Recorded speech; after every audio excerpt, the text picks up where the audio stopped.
السلام علیکم۔ Guards public higher secondary school 1 کی جانب سے میں مسز فوزیہ قاضی جماعت ہشتم کے اردو ادب کے لیکچر نمبر 5 کے ساتھ حاضر ہوں۔ امید کرتی ہوں کہ آپ سب خیریت سے ہوں گے۔ ہمارا آج کا عنوان ہے حکایت سعدی و حکایت رومی۔ سبق کا باقاعدہ آغاز کرنے سے پہلے ہم یہ دیکھ لیں کہ حکایت کسے کہتے ہیں۔ حکایت سے مراد نظم یا نثر میں بیان کیا گیا کوئی مختصر قصہ یا بیانیہ جس میں کوئی اخلاقی نقطہ موجود ہو۔ حکایت خواہ حقیقت پسندانہ ہو یا کھلے یا چھپے طنز سے عبارت کوئی نہ کوئی اخلاقی سبق دینا اس کا مقصد ہوتا ہے۔ اردو داستان گو طویل داستانوں کے اجزاء کو حکایت کے نام سے یاد کرتے ہیں، یعنی جنہوں نے داستانیں لکھیں وہ داستانوں کے مختصر حصوں کو حکایت کے نام سے یاد کرتے ہیں۔ حکایتوں میں حکایات سعدی اور حکایات رومی بہت مشہور ہیں۔ حکایت سعدی پڑھنے سے پہلے ہم شیخ سعدی کے بارے میں کچھ پڑھ لیں۔ شیخ سعدی 1210 میں ایران کے شہر شیراز میں پیدا ہوئے۔ ان کا اصل نام مصلح الدین تھا۔ ان کا تعلق جس خاندان سے تھا اس کے سرپرستی اس وقت کا شیرازی حکمران سعد بن زنگی کیا کرتا تھا، چنانچہ مصلح الدین نے اپنا تخلص سعدی رکھا اور یوں شیخ سعدی کے نام سے مشہور ہوئے۔ آپ کی فارسی کی 2 کتابیں گلستان اور بوستان صرف فارسی دان طبقے تک محدود نہیں بلکہ اردو ادب میں بھی بے حد مقبول ہیں۔ شیخ سعدی کی سبق آموز حکایتیں کئی صدیاں گزرنے کے بعد آج بھی ذوق و شوق سے پڑھی جاتی ہیں۔ عزیز طالب علموں، آپ کی کتاب کمل میں بھی شیخ سعدی کی کچھ حکایات شامل ہیں۔ ان میں پہلی حکایت کا عنوان ہے عملی عبادت، جس میں یہ بتایا گیا ہے کہ ملک شام کا کوئی شخص اپنی خوبیوں کی وجہ سے بہت مشہور تھا۔ شیخ سعدی اپنے کچھ ساتھیوں کے ساتھ اس سے ملنے کے لیے ملک شام پہنچے تو اسے بہت خوشحال پایا۔ اس شخص نے بھی ان کی بہت آؤ بھگت کی اور بہت عزت دی، لیکن اس طرف بالکل توجہ نہ دی کہ کوئی بھی شخص کھائے پیے بغیر آسودہ نہیں رہ سکتا۔ کافی رات گئے تک ان کے ساتھ باتیں کرتا رہا اور پھر عبادت کے لیے اپنے کمرے میں چلا گیا۔ مسافروں نے سوچا کہ ہو سکتا ہے صبح یہ ہماری کچھ خدمت کرے، مگر صبح بھی وہی ہوا جو رات کو ہوا تھا۔ شیخ سعدی کے ساتھیوں میں ایک ساتھی بہت نڈر اور بے باک تھا۔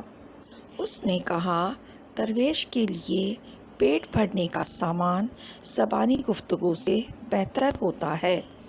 آپ ہمارے جوتے نہ اٹھائیں بلکہ کھانے کا انتظام کریں تو بہتر ہوگا، کیونکہ سخاوت کرنے والے جیت جاتے ہیں بنسبت ان کے جو رات بھر جاگ کر عبادت کرتے ہیں۔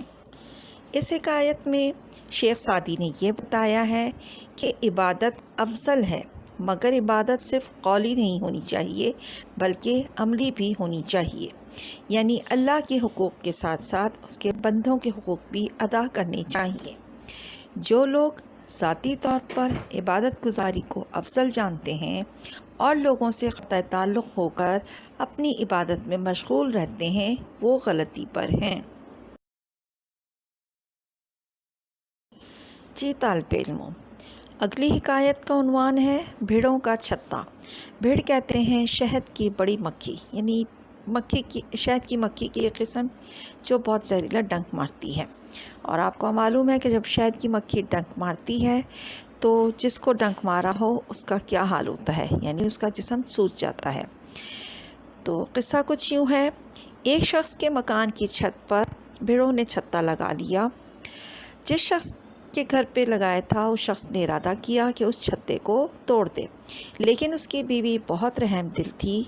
اس نے مخالفت کی اور کہا کہ بھیڑوں کا چھتا توڑ کر انہیں بے گھر نہ کرو۔ اس شخص نے اپنی بیوی کی بات مان لی اور اپنا ارادہ بدل دیا۔ اپنے کاروبار کے سلسلے میں وہ شہر سے باہر گیا۔ اس دوران اس کی بیوی چھتے کے پاس سے گزری تو بھیڑوں نے اسے ڈنک مارے، جس کی وجہ سے اس عورت کا جسم سوج گیا۔ جب اس کا شوہر واپس آیا تو وہ عورت درد سے تڑپ رہی تھی اور فریاد کر رہی تھی۔ اس کے شوہر نے دیکھا تو کہا کہ اب کیوں فریاد کرتی ہو؟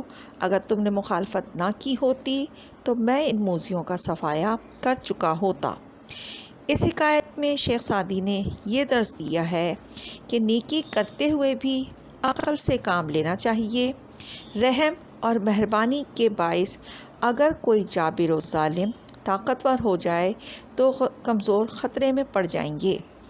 برائی کے راستے پر چلنے والوں کی حوصلہ افزائی ہرگز نہیں کرنی چاہیے، بلکہ جہاں تک ممکن ہو سکے انہیں ان کے گناہوں کی سزا دی جائے۔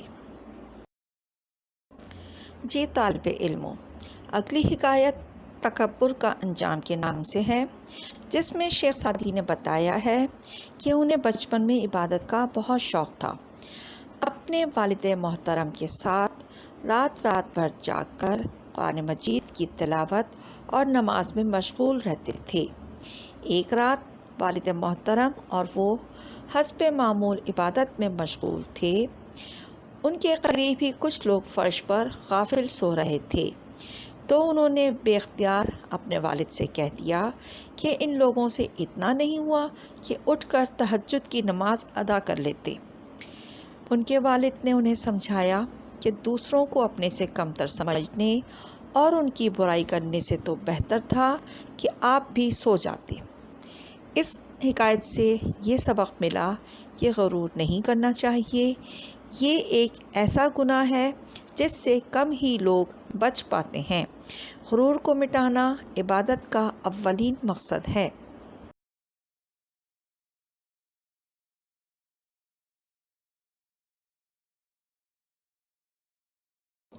جی عزیز طلباء و طالبات، اب ہم حکایت سعدی کے کچھ الفاظ معنی دیکھتے ہیں۔ ہمہ صفت، بہت ساری خوبیاں رکھنے والا۔ موصوف، جس کی خوبیاں بیان کی جائیں۔ زیارت، کسی مبارک چیز یا شخص کو دیکھنا۔ آسودہ، مطمئن۔ واویلا، رونا پیٹنا، فریاد کرنا۔ مقربان بارگاہ، اللہ کی بارگاہ میں مقبول ہونا۔ بھیڑ، شہد کی بڑی مکھی۔ جی طالب علموں، آج کی پہلی سرگرمی۔ سوال نمبر 1، شیخ سعدی کے کوئی 5 اقوال تحریر کیجیے۔ اقوال تو آپ جانتے ہیں کہ کسی کی کہی ہوئی سنہری اور اچھی باتیں، تو شیخ سعدی کے اقوال بھی بہت مشہور ہیں۔ آپ کوئی سے بھی 5 اقوال نیٹ سے سرچ کر کے تحریر کریں۔ سوال نمبر 2، شیخ سعدی پر مختصر نوٹ لکھیے۔ اس کے لیے آپ کو لیکچر میں بھی بتایا گیا ہے، اور آپ اپنی درسی کتاب کمل سے بھی اس سلسلے میں مدد لے سکتے ہیں۔ سوال نمبر 3، حکایت سعدی میں دی گئی دوسری حکایت بھیڑوں کا چھتا کا مرکزی خیال لکھیے۔ جی طالب علموں، آج کے عنوان کا دوسرا حصہ حکایت رومی شروع کرنے سے پہلے ہم مولانا روم کے بارے میں کچھ پڑھ لیں۔ مولانا روم 1207 عیسوی میں بلخ میں پیدا ہوئے۔ آپ کا نام محمد اور لقب جلال الدین تھا، مگر مولانا روم کے عرف سے مشہور ہوئے۔ آپ خلیفہ اول حضرت ابوبکر صدیق رضی اللہ تعالیٰ عنہ کی اولاد میں سے تھے۔ آپ کی تصانیف میں مثنوی مولانا روم بہت معروف ہے، جس میں روایتیں اور حکایتیں کثرت سے ہیں۔ ان میں مولانا نے قرآنی نکات کو بڑی خوبی سے سمو دیا ہے۔ یہ حکایتیں اگرچہ سچی نہیں ہوتی لیکن ان سے اہم اخلاقی اسباق حاصل ہوتے ہیں۔ آپ کی وفات 1273 عیسوی میں ہوئی۔ جی طالب علموں، پہلے ہم حکایت رومی میں سے مشکل الفاظ کے معنی دیکھ لیں۔ سمو دینا، ملانا، کسی چیز میں بھر دینا۔ از راہ خود پرستی، اپنی تعریف کروانا۔ غرق، ڈوبنا۔ شیخی، بڑائی، گھمنڈ۔ مثنوی، نظم کی ایک قسم جس میں کوئی مسلسل بات بیان کی جاتی ہے۔ جی طالب علموں، آپ کی درسی کتاب میں حکایت رومی میں پہلی حکایت ہے عالم اور ملاح، جس میں ایک عالم یعنی پڑھے لکھے شخص اور ملاح یعنی کشتی چلانے والے کی گفتگو بتائی گئی ہے، اور یہ بتایا گیا ہے کہ ایک شخص یعنی عالم جو علم نحو یعنی زبان دانی کے علم کا ماہر تھا، اسے اپنے علم پر بہت ناز تھا۔ وہ ہر ایک سے اپنے علم کا چرچا کرتا رہتا تھا، لیکن انسان کو یہ احساس ہونا چاہیے کہ ہر انسان کسی نہ کسی فن میں ماہر ہوتا ہے اور کوئی بھی آپ کو مات دے سکتا ہے، اس لیے آدمی کسی ایک فن میں کمال حاصل کر لے تو اسے اس پر اترانا نہیں چاہیے۔ دوسری حکایت ہے ہاتھی کی شناخت۔ ایک شخص ہاتھی اپنے شہر لے گیا جسے وہاں کے لوگوں نے پہلے کبھی نہ دیکھا تھا۔ ہاتھی کے مالک نے اسے الگ تھلگ اور تاریک مکان میں باندھ دیا۔ لوگ باری باری اس تاریک مکان میں جاتے، ہر شخص ٹٹول ٹٹول کر اندھوں کی طرح ہاتھی کو دیکھنے کی کوشش کرنے لگا۔ ہر شخص کا دعویٰ تھا کہ ہاتھی ویسا ہی ہے جیسا اس نے ٹٹول کر جانا بوجھا ہے۔ ہر ایک کی ٹٹول الگ تھی۔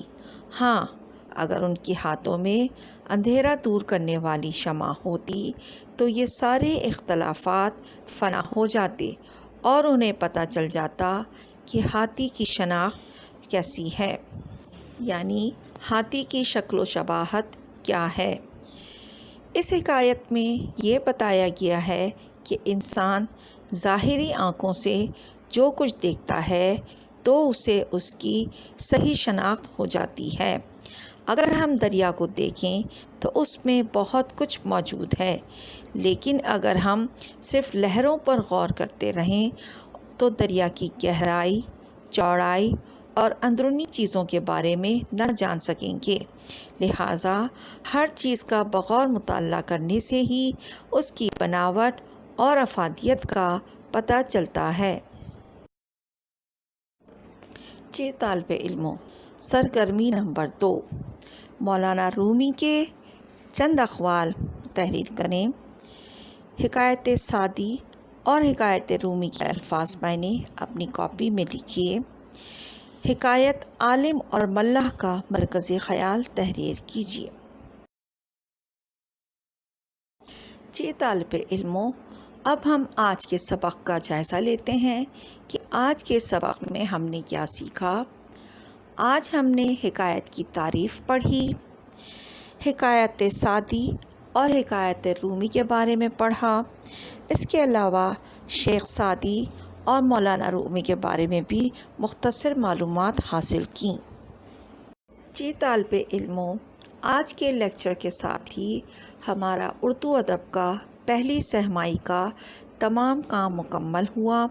امید کرتی ہوں کہ آپ نے تمام لیکچر بغور سنے ہوں گے اور درسی کتاب میں ان اسباق کا مطالعہ کیا ہوگا۔ لیکچر کو سمجھنے کے لیے ضروری ہے کہ آپ درسی کتاب میں اس سبق کا مطالعہ اچھی طرح کریں اور کام کو وقت پر مکمل کریں۔